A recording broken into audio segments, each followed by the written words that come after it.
সঙ্গে আছি আমি সিরাজুল ইসলাম। দর্শক, অবশেষে পাকিস্তান, তুরস্ক এবং সৌদি আরবের মধ্যে সামরিক চুক্তি সই হয়েছে। এই চুক্তি সই করার পর তুরস্ক বলেছে যে কোনো নির্দিষ্ট দেশকে লক্ষ্য করে এই সামরিক চুক্তি হয়নি, আর সৌদি আরব বলছে যে 3 দেশের মধ্যে নিরাপত্তা সহযোগিতাই হবে মূল লক্ষ্য। একই সাথে তুরস্ক জানিয়েছে ভবিষ্যতে আঞ্চলিক কোনো দেশ যদি এই জোটে যোগ দিতে চায় তারাও পারবে। সবচেয়ে বড় প্রশ্ন হয়ে দাঁড়িয়েছে এই জোট মধ্যপ্রাচ্যে কি প্রভাব ফেলবে এবং দক্ষিণ এশিয়ায় কি ধরনের প্রভাব ফেলতে পারে, কারণ পাকিস্তান এই জোটে আছে। ভারত এই ব্যাপারে কি বলছে, এটি একটা গুরুত্বপূর্ণ বিষয়। আর এই চুক্তি এখন জরুরি হয়ে পড়লো কেন? 3 দেশ যে চুক্তি করলো, তাহলে কি আমেরিকা এই মধ্যপ্রাচ্য অঞ্চলে যেভাবে নিরাপত্তা দিয়ে আসছিল সেই নিরাপত্তা কি এখন তারা দিতে পারছে না, অথবা আমেরিকার নিরাপত্তা ব্যবস্থার উপরে কি বিশেষ করে সৌদি আরবের আস্থা নেই? সুপ্রিয় দর্শক, এই প্রশ্নগুলো সামনে রেখেই আমরা আজকের ভিডিওতে আলোচনা করব।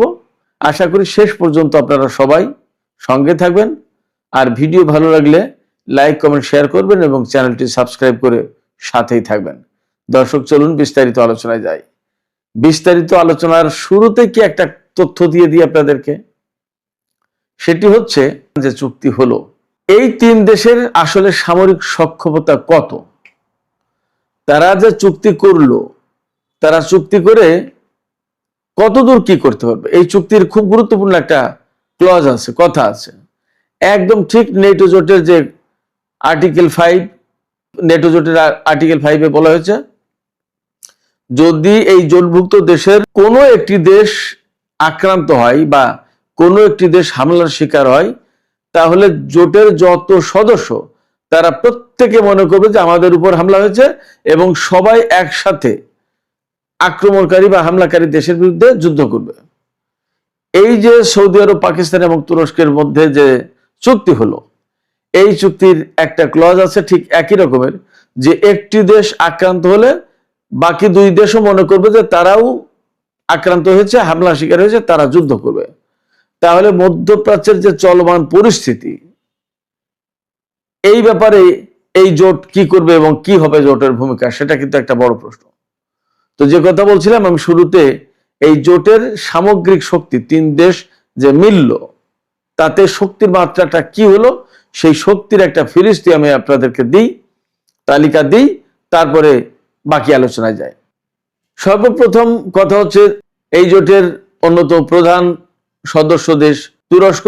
তুরস্ক হচ্ছে নেটো জোটের একমাত্র মুসলিম সদস্য দেশ এবং নেটো জোটের সদস্য হওয়ার কারণে নেটো জোটের বিভিন্ন ধরনের সামরিক সরঞ্জাম, প্রশিক্ষণ, মহড়া, এগুলোর অভিজ্ঞতা তুরস্কের আছে। প্লাস তুরস্ক হচ্ছে নেটো জোটের অন্যতম বৃহত্তম সামরিক বাহিনীর অধিকারী। এই 2 দেশের মোট ভৌগোলিক যে সীমানা, এই 3 দেশের যে সীমানা, পাকিস্তান, তুরস্ক এবং সৌদি আরব, 3 দেশের যে আয়তন, তাতে 40 লাখ বর্গ কিলোমিটার। এই 3 দেশের হাতে রয়েছে 20 লাখ সামরিক বাহিনীর সদস্য, 7,000 ট্যাঙ্ক, 1,000 যুদ্ধ বিমান, 90,000 আর্মড ভেহিকেল, 170টি পারমাণবিক বোমার অধিকারী। বলা হচ্ছে সৌদি আরব এবং তুরস্ক খুব শিগগিরই F-35 যুদ্ধ বিমান পাবে। এছাড়া সৌদি আরব G20 সদস্য, ওপেকের চেয়ারম্যান হচ্ছে সৌদি আরব। এরপরে 3 দেশের যে সম্মিলিত অর্থনীতি, তার পরিমাণ হচ্ছে $3 ট্রিলিয়ন জিডিপি 3 দেশের। তো সবকিছু মিলে নিশ্চয়ই মধ্যপ্রাচ্যে এটি একটা বড়, শক্তিশালী, সম্পদশালী সামরিক বাহিনীর দিক দিয়ে, সংখ্যার দিক দিয়ে সবকিছু মিলে একটা শক্তিশালী জোট বটে। প্রশ্ন হচ্ছে এই জোট এখন কেন দরকার হলো? মধ্যপ্রাচ্যের যুদ্ধ চলছে, আমেরিকা ইরান যুদ্ধ, তার সাথে কুয়েত, বাহরাইন, সৌদি আরব, কাতার, সংযুক্ত আরব আমিরাত, জর্দান, ইসরায়েল, অনেকগুলো দেশের একটা সম্পর্ক আছে কোনো না কোনো ভাবে। ইরাক এবং ইয়েমেনও এই যুদ্ধের সাথে কোনো না কোনো ভাবে জড়িত। লেবাননের যে প্রতিরোধকামী সংগঠন হিজবুল্লাহ তারাও জড়িত। সেক্ষেত্রে এই সময় এই জোট কেন গঠন হলো সেটা কিন্তু একটা বড় প্রশ্ন। সবচেয়ে বড় যে প্রশ্ন তোলা হচ্ছে সেটি হচ্ছে যে এই যুদ্ধের ভেতরে এই জোট গঠন করা হলো, তাহলে সৌদি আরব বিশেষ করে আমেরিকার নিরাপত্তা ব্যবস্থার উপর কি ভরসা করতে পারছে না, অথবা আমেরিকা কি মধ্যপ্রাচ্যের দেশগুলোকে বিশেষ করে সৌদি আরবকে কি নিরাপত্তা দিতে পারছে না? এটা কিন্তু একটা গুরুত্বপূর্ণ প্রশ্ন। এই প্রশ্নটাই সবচেয়ে বড় হয়ে দেখা দিচ্ছে। তাহলে যদি আমেরিকা না পারে, তাহলে সেই জায়গাটা দখল করলো কি পাকিস্তান এবং তুরস্ক কিনা, নাকি এই যুদ্ধের পরে যেহেতু ইরান একটা বৃহৎ বড় শক্তি, আঞ্চলিক পরাশক্তি হিসেবে আবির্ভূত হতে যাচ্ছে, সেই শক্তির সাথে ভারসাম্য করার জন্য সৌদি আরব, তুরস্ক এবং পাকিস্তান তারা একটা জোট করলো। সৌদি আরব এই পলিটিক্সটা করলো কিনা, আমেরিকা সৌদি আরবকে দিয়ে এই কাজটা করালো কিনা, সেটা একটা প্রশ্ন।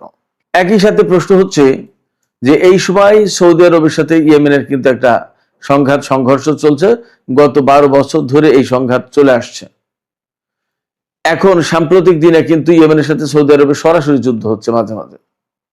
এই জায়গায় ইয়েমেন যদি সৌদি আরবে হামলা চালায়, প্রায় সময় তো হামলা চালাচ্ছে, সৌদি জাহাজে হামলা চালাচ্ছে, সৌদি আরব থেকে এখন আমেরিকায় টোটালি তেল জিরো পজিশনে যাচ্ছে, একদম যাওয়া বন্ধ হয়ে গেছে হরমুজ প্রণালী বন্ধ এবং লোহিত সাগর বন্ধ হওয়ার কারণে।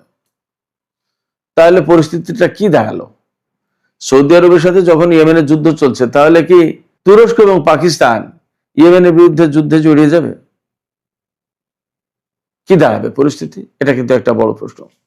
এছাড়া আঞ্চলিক ক্ষেত্রে যে প্রভাব পড়তে পারে সেটা হচ্ছে যে এই জোট যেহেতু তিনটাই সুন্নি দেশ, তাহলে এই তিনটা দেশ কি ইরানের বিরুদ্ধে আলটিমেটলি কখনো দাঁড়াবে কিনা, সেটা একটা প্রশ্ন। আবার আরেকটা প্রশ্ন হচ্ছে তুরস্কের সাথে কাতারের সম্পর্ক আছে, আবার কাতারের সাথে সৌদি আরবের সম্পর্ক কিন্তু অত ভালো না। আপনারা সবাই জানেন যে 2017 সালে কাতারের উপরে কিন্তু সৌদি আরব, বাহরাইন, সংযুক্ত আরব আমিরাত এবং মিশর অবরোধ আরোপ করেছিল কাতারের উপরে। তার নেতৃত্ব দিয়েছিল সৌদি আরব। সেই সৌদি আরবের সাথে তুরস্কের চুক্তি হচ্ছে এই যে ত্রিপক্ষীয় চুক্তি, অথচ কাতার কিন্তু তুরস্কের খুবই ঘনিষ্ঠ মিত্র। আবার সেই সময় কাতার ইরানের খুব ঘনিষ্ঠ মিত্র ছিল। কাতারে কিন্তু তুরস্কের সামরিক বাহিনীর ঘাঁটি আছে। আবার সাংবাদিক জামাল খাশোগিকে হত্যার ব্যাপারে তুরস্কে সৌদি কনসুলেটে এই ঘটনা ঘটেছিল, জামাল খাশোগিকে হত্যা করা হয়েছিল। এবং যেহেতু তুরস্কে হয়েছিল, সেই সময় কিন্তু তুরস্কের সাথে সৌদি আরবের প্রচন্ড রকমের খারাপ সম্পর্ক ছিল, প্রচন্ড রকমের সম্পর্ক খারাপ হয়েছিল। সেই সম্পর্ক ওভারকাম করে এখন তুরস্ক, সৌদি আরব এবং পাকিস্তান এই যে জোট করছে, আসলে কেন, ব্যাপারটা কি? এত তিক্ততা বাদ রেখে এখন নতুন করে চুক্তির কারণ কি, জোটের কারণ কি? অনেকগুলো প্রশ্ন আছে। এবার শুধু সৌদি আরব নিরাপত্তার অভাব বোধ করছে এমনটি তো নয়। বাহরাইন থেকে, কাতার থেকে, কুয়েত থেকে, বিভিন্ন জায়গা থেকে কিন্তু এরই মধ্যে আমেরিকা যুদ্ধ বিমান, সেনা অনেক কিছু প্রত্যাহার করেছে। তাহলে সেই সমস্ত দেশের কি হবে? তারা কার সাথে জোট করবে এবং সেই সম্ভাব্য জোটের কি অবস্থা দাঁড়াবে? নাকি এই সমস্ত দেশ এই সৌদি জোটেই যুক্ত হবে? অনেক প্রশ্ন আছে। পাকিস্তান, তুরস্ক, সৌদি আরব সবাই বলছে যে সুনির্দিষ্ট কোনো দেশকে লক্ষ্য করে না, তবে এখানে পাকিস্তানের সবচেয়ে বেশি দায়িত্ব। যেহেতু পাকিস্তানের সাথে ইরানের সীমান্ত রয়েছে এবং ইরান আমেরিকা যুদ্ধের ব্যাপারে পাকিস্তান যেহেতু একদম ফ্রন্ট লাইনে থেকে কূটনৈতিক তৎপরতা চালিয়েছে এবং তার একটা বিরাট অবস্থান তৈরি হয়েছে, সেই জায়গা থেকে সৌদি আরব, তুরস্ক এদের ভেতরে ব্যালেন্স করার জন্য অবশ্যই পাকিস্তানের এখানে থাকার বা পাকিস্তানের এখানে থাকার বিশেষ গুরুত্ব আছে। এই জোটে পাকিস্তানের থাকার একটা বিশেষ গুরুত্ব বহন করে।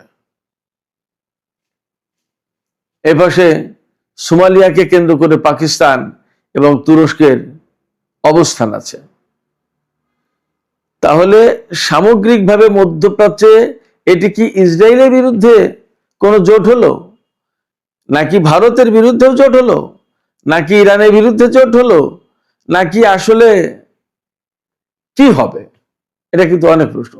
তবে ভারত বলেছে যে তারা গভীরভাবে পর্যবেক্ষণ করছে এই জোটের ব্যাপারটা। অবশ্য ভারতের কেউ কেউ এরই মধ্যে প্রতিক্রিয়া ব্যক্ত করে বলেছে যে বোকা নরেন্দ্র মোদী সরকার ইরান আমেরিকা ইসরায়েল যুদ্ধে ইসরায়েলকে সমর্থন করতে গিয়ে বা ইসরায়েলের পক্ষ নেয়ার কারণে এখন মধ্যপ্রাচ্যে বিরাট একটা বড় জোট, যারা আলটিমেটলি ভারতের বিরুদ্ধে অবস্থান নেবে, ভারতের বিরুদ্ধে কাজ করবে। কারণ তুরস্ক এবং পাকিস্তান দুই দেশের সাথেই ভারতের সম্পর্ক ভালো না। সেক্ষেত্রে এই জোট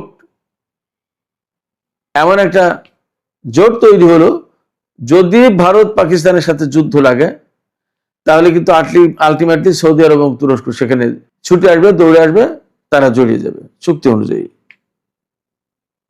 তাহলে কি সেই সময় চীনও কি সেই সুবিধাটা নিয়ে ভারতের বিরুদ্ধে কোনো অ্যাকশনে যাবে? অনেক অনেক হিসাব নিকাশ আছে এই জোটটা করার মধ্য দিয়ে, এই জোটটা করার ভেতরে, জোটটা করার পরে। কিছু উত্তর আমরা এখন পাচ্ছি, কিছু উত্তর পেতে সময় লাগবে। আমরা অপেক্ষা করব, দেখা যাক কি হয়। সুপ্রিয় দর্শক, এখনকার আলোচনা এখানে শেষ করতে চাইছি। যাবার আগে আপনাদের কাছে আমি প্রশ্ন করতে চাই, সৌদি আরব, পাকিস্তান এবং তুরস্কের যে জোট হলো, এই জোট হওয়ার ফলে সবচেয়ে বেশি লাভবান হবে কে, এবং জোটটা কেন প্রয়োজন হলো? আমেরিকার উপরে নিরাপত্তার ব্যাপারে সৌদি আরব কি আর ভরসা করতে পারছে না বলে পাকিস্তান এবং তুরস্ককে ডাকলো কিনা? আপনাদের মতামত কমেন্টে জানাতে পারেন। আর ভিডিও ভালো লাগলে লাইক, কমেন্ট, শেয়ার করবেন এবং চ্যানেলটি সাবস্ক্রাইব করে সাথেই থাকবেন। দর্শক, এখনকার আলোচনা এখানে শেষ করছি। আপনারা